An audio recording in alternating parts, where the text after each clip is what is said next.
16,000 कैंडिडेटों में से 11,000 की मेरी रैंक थी सर। मुझे लगा था कि यार काफी कमी है, बहुत कमी है, मेहनत की बहुत कमी है। तो अगली बार मैंने एग्जाम दिया था नोट सेट 4, जो अनएक्सपेक्टेड आया था, जिसको किसी को है ना कोई नहीं था कि तो उस अनएक्सपेक्टेड नोट सेट ने सबको है ना बहुत रुलाया था, बहुत रुलाया था, मुझे भी बहुत रुलाया था। एक देखा, दो देखा, चार देखा, ऐसे करते हुए मेरे 20-25 सवाल लोग थे, as it is same answer question के आ गए थे। फिर तो एंजाइटी सारी हट गई, वो कॉन्फिडेंस लेवल था जो है ना एक टॉप लेवल पर चला गया था।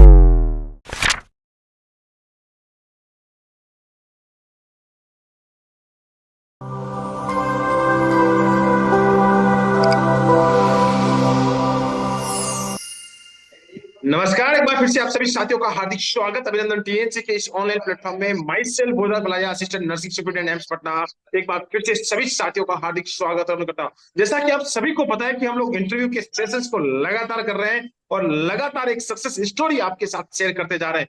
आज हमारे साथ है एक ऐसे टॉपर्स जिन्होंने मेहनत की है और एक जम के मेहनत की है, और वो भी जीएनएम के बाद इतनी बड़ी मेहनत और 2 साल तक हॉस्पिटल में ड्यूटी, उसके बाद एक लगातार कड़ी मेहनत का जो सफर रहा है उसके बारे में चर्चा करने वाले हैं। तो आज हमारे साथ है ऐसे ही टॉप रैंकर्स जिन्होंने लिए बहुत ही बड़ी सफलता, ऑल इंडिया रैंक 185, योगेश वैष्णव जी। बहुत बहुत बधाई और शुभकामनाएं।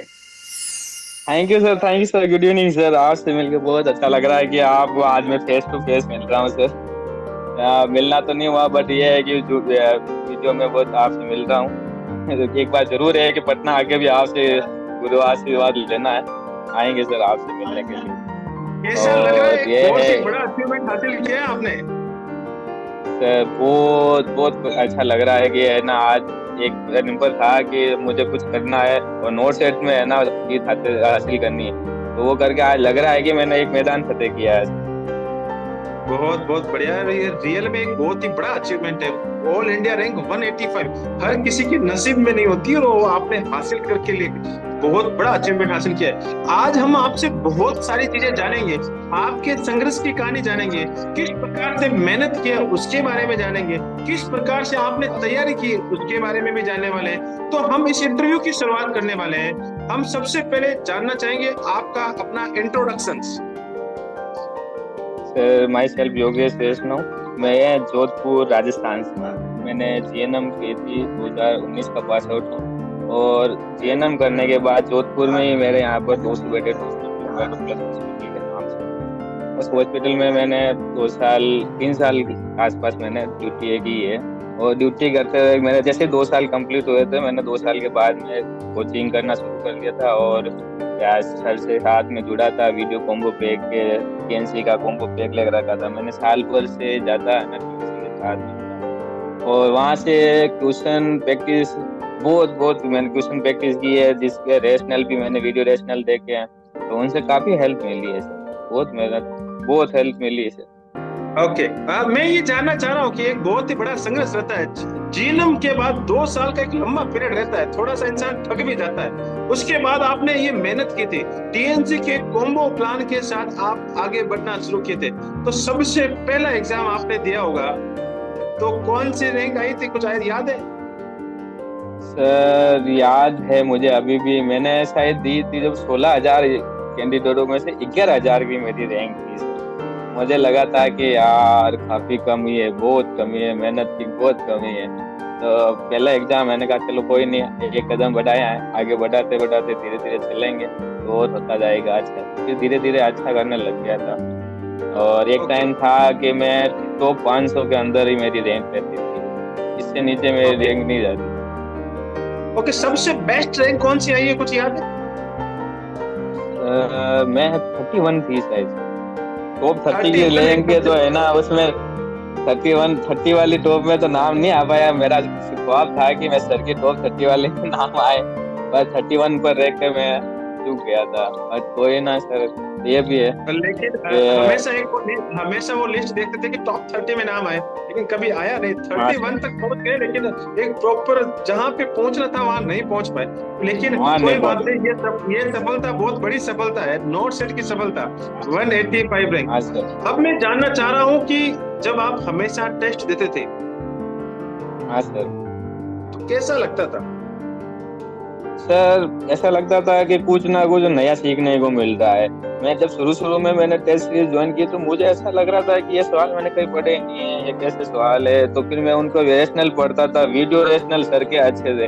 सर आपने जो वीडियो रैशनल का तो था ना, उनमें से क्वेश्चन काफ़ी सोल्व हो जाता था और उसी से मेरे से 3-4 क्वेश्चन बन जाते। तो मैंने ना नोट डाउन बनाना शुरू कर दिया। वो नोट डाउन की बुक मैंने रोज़ फिर वापस रीडिंग लगाना थ्योरी के साथ में रीड वैसे नोट डाउन मिस्टेक बुक है वो बना ली। उस मिस्टेक बुक में से पढ़ना शुरू किया ओके, मिस्टेक बुक आप और फिर बनाते गए, धीरे-धीरे चलते गए।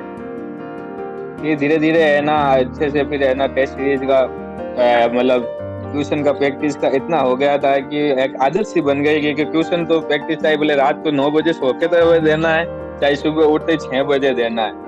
वो मॉर्निंग तो सुबह ही देनी है और रात को सोने से पहले ना इवनिंग वाला टेस्ट देना ही देना है। तो ये एक आदत हो गई पूरी से। ऐसा मैं कभी नहीं सर लगता कि एक बात टीएनसी और थोड़ा बता सा लेट, ऐसा कभी नहीं लगा कि टीएनसी थोड़ा लेट हो जाए तो क्या यार ये टीएनसी वाले टाइम टाइम पे पेपर नहीं डालते? अच्छा होता था सर क्या है ना उठते ही देखते थे कि है ना ये नहीं है तो एक होता था कि आज चाय नहीं मिली है मॉर्निंग डोज जो है ना होती थी तो वो ऐसा लगता था कि एक चाय की चुस्की है और वो नहीं मिलती थी तो ऐसा लगता था कि आज तो चाय ही नहीं मिली है सर तो ऐसा लगता था फिर धीरे धीरे है ना फिर हमें भी ऐसा लगने लग गया कि बस सर हम कुछ मेहनत कर रहे हैं अपने लिए तो सर कुछ ना कुछ है ना वो भी मेहनत कर रहे हैं तो कुछ हो गया होगा किसी कारणवश नहीं डाल पाए तो एक एडजस्ट करना और फिर है ना एक रेस्पेक्ट होने लग गई कि इतनी मेहनत वो सर अपने 16,000 कैंडिडेटों के लिए कर रहे हैं तो कुछ ना कुछ तो प्रॉब्लम हुई होगी तभी नहीं डाल पाए हम तो फिर मैं टेलीग्राम पर देखता था तो सर का पहले से ही मैसेज आया हुआ होता था कि वजह सॉरी कुछ टेक्निकल इशू के कारण नहीं डाल पाए तो वो एक रेस्पेक्ट होने लग गई थी ओके, और क्या क्या चीजें आपको टीएनसी के अंदर सबसे बेस्ट लगने लग गई थी? सर टीएनसी की टेस्ट सीरीज के अलावा टीएनसी ने सर यूट्यूब पर है ना टीएनसी एक्सप्रेस नाम से क्लासेस चलाई थी अर्जुन सर की और भी सर है जिनका मैं अभी नाम नहीं याद रहा भूल सके पर यह है कि उनका अच्छा है ना एफर्ट था उन्होंने एक एक टॉपिक जो है बच्चे स्टूडेंट कमेंट करते थे कि ये टॉपिक हमें नहीं आता अर्जुन सर रोज कहते थे कि आप ऐसा टॉपिक सिलेक्ट करके हमें कमेंट करो कि जो आपको नहीं आता और हम उसको है ना क्लियर करवाएंगे टिप्स पर करवाएंगे इसी जी सर ने 2 बार क्लियर करवाई थी स्पाइनल कॉर्ड का करवाया था क्रेनियल नर्व का करवाया था टीएनसी एक्सप्रेस इलेक्ट्रोलाइट है एबीजी है क्रच है क्रच वॉकिंग का ये काफी सवाल ऐसे हैं जो ट्रिकी सवाल होते हैं जो बच्चे गलतियां कर जाते हैं सर ने टिप्स पर रहना सेलेक्ट करा दिया बहुत बहुत मतलब एफर्ट का नाम से तो बहुत अच्छा था और साथ में ओके, मैं यूट्यूब पर है ना और भी वीडियो देखता था उनके साथ में तो उनकी भी काफी हेल्प मिली है तो सबको मैं है ना थैंक यू कहना चाहता हूँ इस प्लेटफॉर्म बहुत बहुत धन्यवाद अवधेश सर को और अर्जुन सर को। आपने स्पेशली अर्जुन सर की जो टीएनसी एक्सप्रेस के जो नाम से चलाई थी एक्सप्रेस उसको आपने हाँ बिल्कुल थैंक यू बोला है। बहुत बहुत धन्यवाद और बहुत ही अच्छा लगा। अब मैं आपसे जानना चाहता हूँ कि आप रोजाना जब एग्जाम दे रहे थे तो रोजाना हमेशा आगे बढ़ रहे थे, रोजाना टीएनसी के साथ चल रहे थे, तो गलतियों को आप सुधारते गए सुधारते गए सुधारते गए। तो एग्जाम हॉल से पहले जो इस आपकी बार 5.0 इससे पहले कितने एग्जाम दे लिए थे कि जिसमें आपको सफलता नहीं मिली हो या मिली हो? सर काफी एग्जाम दिए मैंने सितंबर नोटेड 3 से शुरू किया था सितंबर 2022 से मेरा जैसे ही है ना जीएनएम पास आउट के बाद एक्सपीरियंस सही होता वहां से शुरू हो गया था तो फर्स्ट एग्जाम सितंबर से था सितंबर नोटेड 3 वो मेरा है ना मैं क्वालिफाई किया था बट है ना इतनी अच्छी रैंक नहीं थी कि भाई हमारा 80-20 के हिसाब से बॉयज के नंबर आ जाए मैंने शायद 11,000 के आसपास कंप्लीट किया था तो उस एग्जाम के बाद में मुझे लगने लग गया था कि है ना आगे करेंगे तो अच्छा हो सकता है तो फिर है ना मैंने जनवरी से शुरू कर दिए थे सारे है ना एग्जाम थे 2023 में काफी एग्जाम एसजीपीजीआई का था इनका यूपीयूएमएस का था और इसके अलावा हमारे राजस्थान सीएचओ का भी एग्जाम था तो इन सब के एग्जामों का भी है ना काफी हेल्प मिली तो धीरे धीरे एक ऐसा था कि एक प्लेटफॉर्म पर पहुंच गए थे कि है ना मैं अब धीरे से अगली बार एग्जाम में है ना टॉप कर जाऊंगा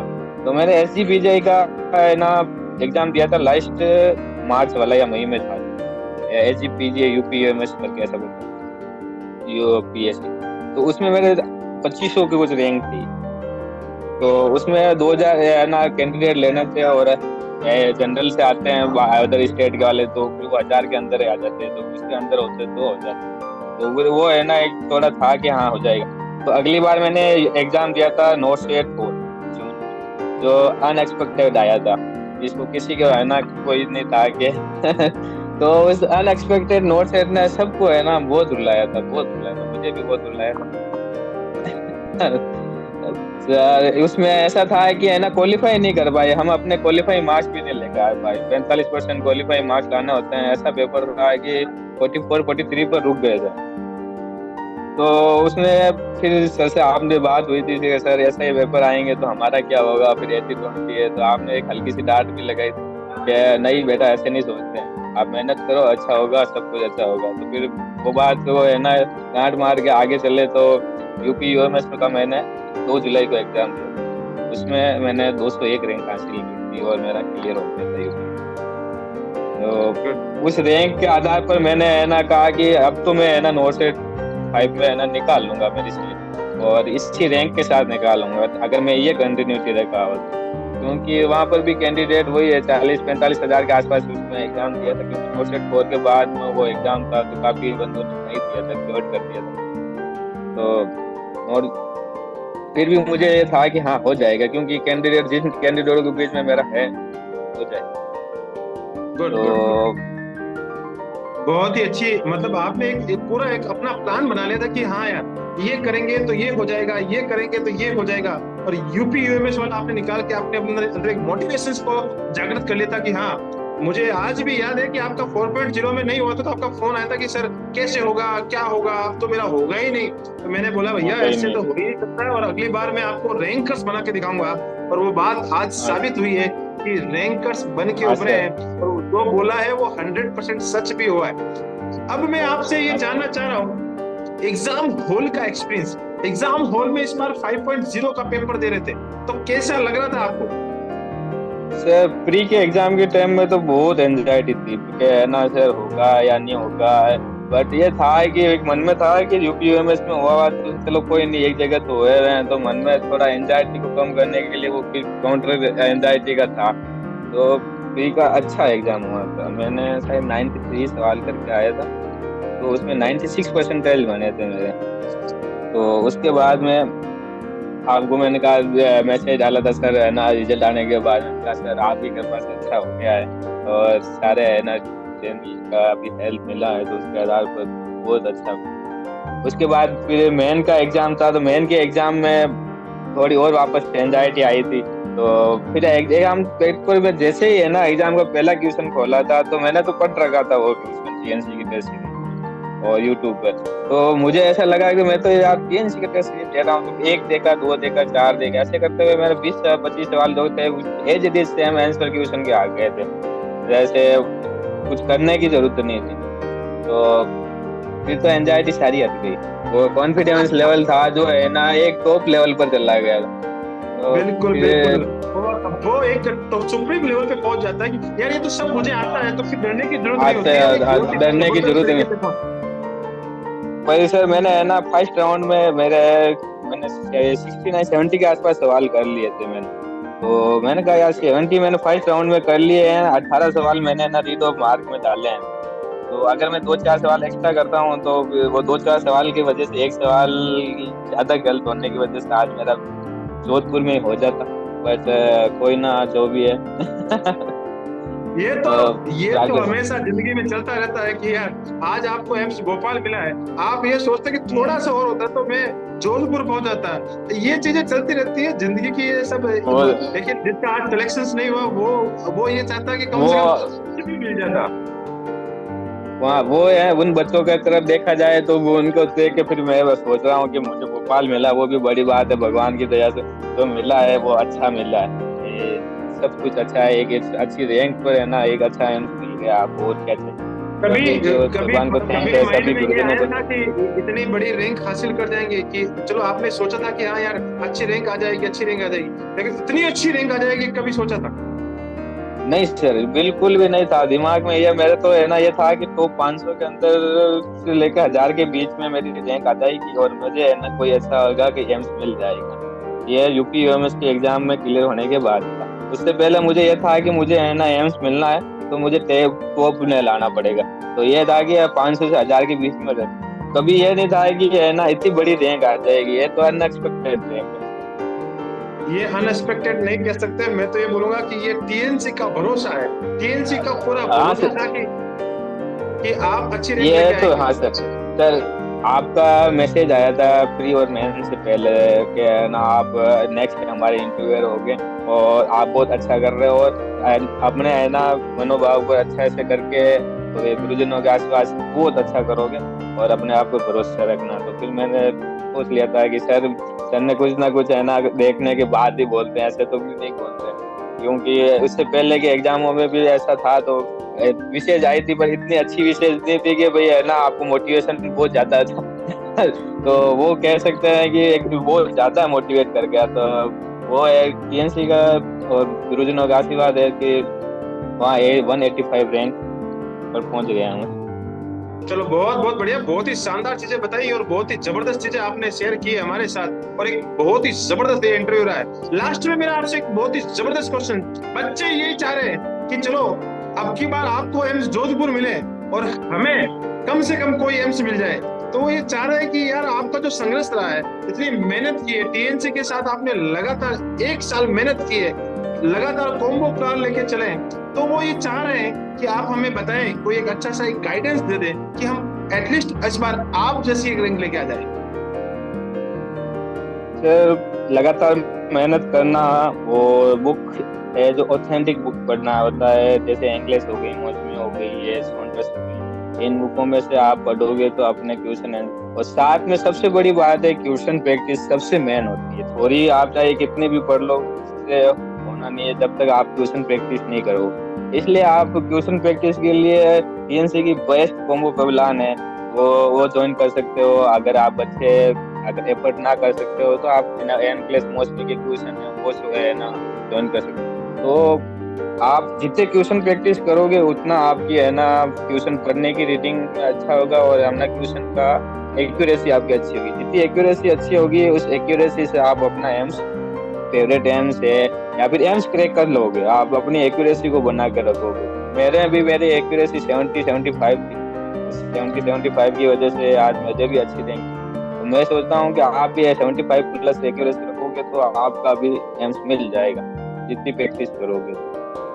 बहुत ही जबरदस्त स्ट्रेटजी दी है, कंसिस्टेंसी के साथ, एक्यूरेसी के साथ लगातार क्वेश्चन प्रैक्टिस करोगे। और एक सबसे बड़ी बात आपने जो उसमें बोली है कि थ्योरी पढ़ने से ही सब कुछ नहीं होता, थ्योरी से ज्यादा इंपॉर्टेंस देनी होगी आपको एमसीक्यू प्रैक्टिस से। जितनी ज्यादा प्रैक्टिस होगी उतना ज्यादा आप अच्छे रैंक को हासिल करेंगे। ट्यूशन पढ़ना बहुत बड़ी बात है सर। आप है ना थ्योरी में तो क्या है ना रीडिंग लगाते रट्टा विद्या करते, वो ट्यूशन सबसे बड़ी बात अपनी गलती, अपने को ट्यूशन पढ़ के है ना आंसर देना है। अगर ट्यूशन अपन नहीं पढ़ेंगे तो उनमें से है ना अपन आंसर नहीं निकाल पाते। तो अगर जितना ट्यूशन प्रैक्टिस नहीं करोगे तो आंसर नहीं निकाल पाओगे। ओके, मैं एक सवाल और पूछना भूल गया था, और सवाल और आपसे पूछ लेता हूँ कि टीएनसी हमेशा क्वेश्चन नए नए खुद से बनाती है, माइंड में से लेके आती है, एग्जामिनर के माइंड में से खींच के बाहर लेके आती थी। तो उस समय गुस्सा नहीं आता था कि यार ये टीएनसी वाले कहाँ कहाँ से क्वेश्चन बना देते?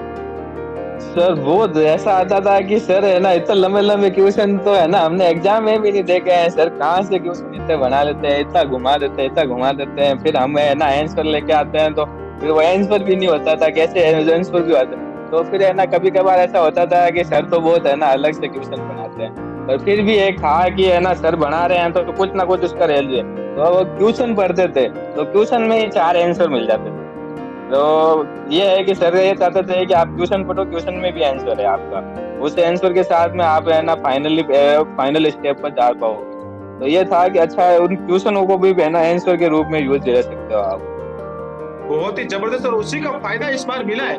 और इसी बार एम्स ने सबसे ज्यादा क्वेश्चंस इस तरीके से डेवलप किए थे कि पहली लाइन में तो आपको समझ में नहीं आ रहा कि चल क्या रहा है, नीचे जाके आपको पता लग रहा था कि हाँ यार आंसर ये होगा।